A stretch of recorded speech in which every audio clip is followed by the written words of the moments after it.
Hi everybody, it's Michelle and welcome to my channel, Kansas Girl 1969. Today I'm going to tackle a tag. It is the makeup tag for mature women. I have my little computer here that it's my little cheat, so I have the questions in front of me. I was tagged by Patti and her channel is Rxstrmom. Now I consider her to be a big time YouTuber and I am so flattered that she tagged me. Thank you, Patti, that was absolutely so kind of you. Now Patti is a wonderful, intelligent, beautiful woman. She is, I believe, 72 years old and she is so vivacious and I love the ideas for videos that she comes up with. And I liked recently the very most was how to outsmart the beauty industry's secrets, and it was in conjunction with things that she watched on Dr. Oz. That was fascinating, and in fact I'm going to go ahead and link that video below because I think you will really enjoy that. And I will also link the mature makeup tag for mature women video that Patti did down below.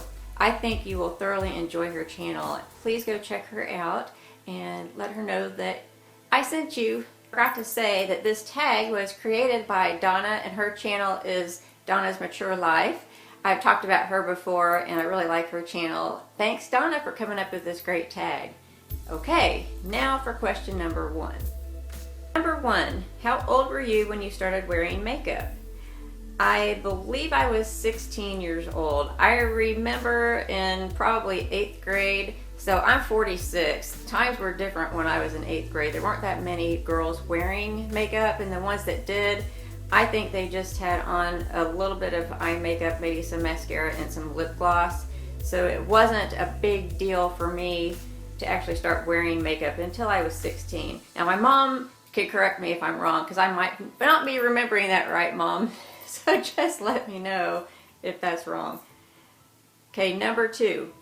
Do you recall the first makeup product that you picked out for yourself and purchased, or that was purchased for you?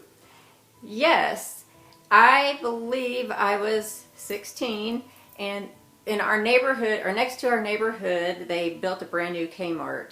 And probably nowadays, most kids wouldn't travel outside of their neighborhood on their bike like I did and go to the Kmart store, but I was so excited because it was such a nice, pristine and clean store, and I'd just walk up and down the aisles and just kind of dream and look at all the makeup.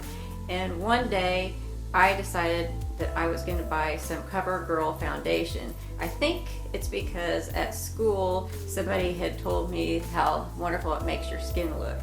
And I was starting to notice some of the breakouts and blackheads around my nose and big pores on my nose, and it was really bothering me. You know, as a teenager, you're paranoid about everything. The CoverGirl foundation is the one that smelled like Noxema. I don't know what it was called, but those of you who use that will know exactly what I'm talking about. But I remember in my bedroom putting that on and I was enthralled. I was looking in the mirror and I couldn't believe it. I thought it covered up every pore, every bump, every blemish. I thought I looked like a model. I was thrilled with it. Now looking back, and again, my mom can attest to this, I probably put it on really, really thick because I had no idea what I was doing. But that's my answer. Question number three, eyeliner pencil or lip liner pencil, and why? I do not really like eyeliner pencils. There's a rare occasion where I'll like one. I really prefer gel eyeliner. I think it's easier to control and maybe not as harsh. So I would have to pick lip liner, especially because I'm a lippy girl. In other words, I love lippies, love lipsticks, and I love lip liner. So yes, definitely lip liner. Number four, do you ever go out in public without makeup, and why or why not? If I can avoid going out without makeup, I will avoid that. I prefer to be wearing makeup anytime I leave the house. I am Little Miss Priss. I don't have a lot of confidence without my makeup on, and so yes, I want the makeup on. It just makes me feel better about myself, and I really like it. Number five, if you could only have one shade of lipstick, what would it be and why? I have to say would be the one lipstick to have would be this Vitality lipstick by It Cosmetics. and the color is Love Story. I've almost used up this whole tube. Check it out. It's almost gone. Let's see, I'll swatch it. Okay, swatch it here. It's a really nice pink mauve color, and the formula is great. Just love it. That would be my choice. Okay, number 6, makeup or skincare and why? And do you think your answer would have been different in your 20s? Well, definitely skincare now. In my 20s, I really didn't think much at all about skincare. I remember getting a solicitation call where a makeup and skincare company was trying to sell me on some skincare and under eye serum, and I told them, I'm only 23, I don't really need it. I remember the lady saying, well, you should start now, and I just thought that was crazy. So yeah, I really did not start even being concerned about skincare until my 30s. And what happened was I got an ad from one of our local medical spa and doctor's offices, and it said in there that they sold medical grade skincare and makeup, and I actually didn't even know that existed. I thought you either had to go to drugstore or department store and that was it.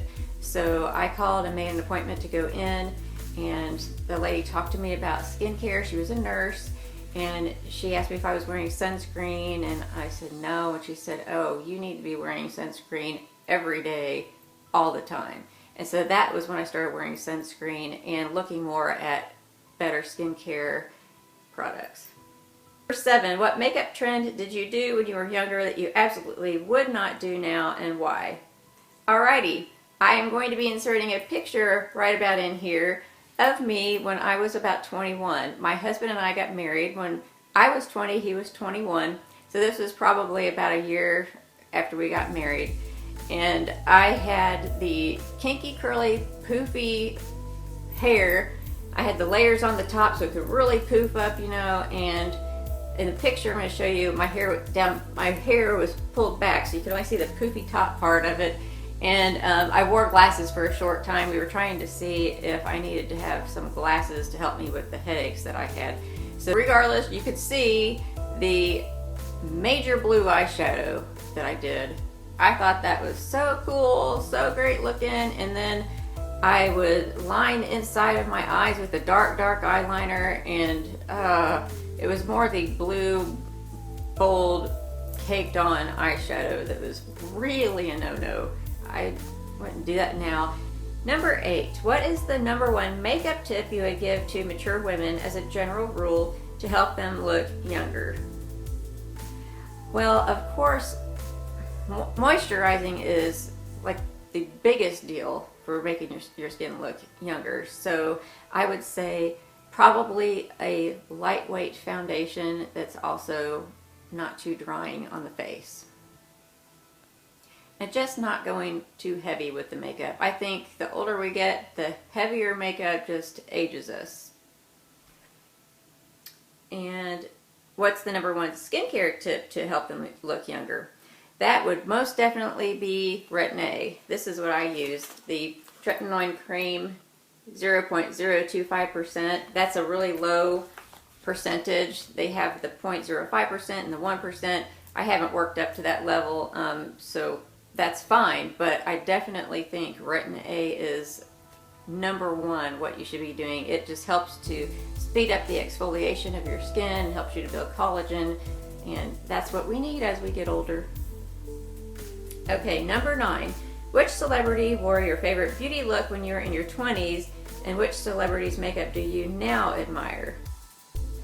I don't think that I really had anybody that I admired that much in my 20s, unless we can count, because I think maybe Meg Ryan, I think, spanned both my 20s and 30s, and I really admired her. I loved her. I'll insert a picture here to show you that I had the iconic Meg Ryan hairstyle where it's all layered and flipped up. That was me. And then the person that I look up to now that I admire, actually what I do is I look for women who are close to my age that are sort of natural beauties, like Sandra Bullock and also Julia Roberts, because we're close in age too. I think it's encouraging to see women who are naturally pretty that don't have to have just tons of makeup on to look presentable. And I think of those women as naturally pretty. Number 10, if you were stranded on Gilligans Island and could only have 3 makeup products, what would they be and why? All right, I'm a lipstick lover, totally lipstick lover, but if I was stranded, I would want this. It's the Fresh Sugar Balm. The color is Petal. The reason is it gives me a little color, kind of similar to what I was showing you on that It Cosmetics lipstick. See, but it's also a balm, so it's moisturizing, and that's why I would choose that. That's number 1. Excuse me. Number 2, I would choose this Tarte palette, which it's a duo. I'm pretty sure it's discontinued, but they have similar things in their line. But this has a bronzer and a blush. I've hit pan on the bronzer. I would bring that because that kills 2 birds with 1 stone. And then mascara, because my eyelashes really don't even show up when I don't have mascara on. And I like the ones that form the tubes over my eyelashes because they're easier to remove, to wash off at the end of the day. And the one I'm using right now happens to be the Stila Glamorous mascara. Skincare items would you choose on that island? All right, well, I've told you my tretinoid cream, definitely would want that. And I would want my Clinique Repair Wear Uplifting Firming Cream.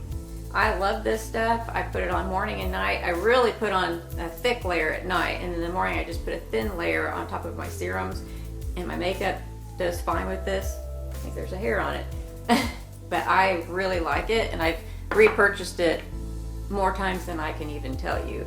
And then of course we want our sunscreen, and I would bring the Mineral Unscented Matte Coola BB Cream Sunscreen. It's SPF 30, and I like it for Gilligan's Island because although I didn't choose a foundation for one of my 3 makeup items, this has a little bit of a tint to it. Not much, but it would at least counteract some redness, and I could use that bronzer to pretty me up. I always admired ginger and wished I could be all glamorous like that, but I don't think that's me. All right. Oh, that's all the questions. Okay, so now for who am I going to tag to do this? The first person I'm going to tag is Kelly, and her channel is Nifty at 50. I love watching her. She's a spunky gal, and I believe she teaches middle school. And I have a feeling that she doesn't let anybody get away with anything in her class, but that she's a really great teacher and a lot of fun to learn from. I like watching her channel because she'll do tutorials and get ready with me videos, but then she'll also show us, she'll go shopping for clothes, and then she'll model the clothes and ask us for our opinions. And I think that is fantastic. I love that idea, and I might have to copy that sometime. Second person I tag is Christine Richard. She is a fantastic gal that lives in Louisiana, and I like watching her because my husband is also from Louisiana, and it's fun for me to see some of the things that she talks about. She sometimes will show us what she has cooked for dinner over the course of a week, and always there's something great and Cajun-esque that she puts in there, and so to me it's just fascinating. She loves makeup, loves to do hauls, loves to do get ready with me's, and she'll have her Friday Fabs and Foo-Foos where she'll talk about products that were great or products that were failures. And the last person that I tag is Candy Powder and Blush. That's her YouTube channel name. She's from Germany, and I love watching her channel too because she will go through different palettes and show different looks with different eyeshadow palettes, and then she'll talk about different makeup comparisons. She will deal with both high-end and drugstore type of makeup, and the interesting thing too is that she will use brands that I'm not familiar with because she's in a different country, which is very cool. And she has recently tried to declutter her stash of makeup, which I admire, and she also does some project pans where she's trying to actually go through some of her makeup and use it up, which takes a lot of willpower. So those are my 3 ladies that I tag, and I will put their links down below in my description box. Thanks again, Patti, for tagging me. Everybody have a great week, and I will talk to you next time. Bye!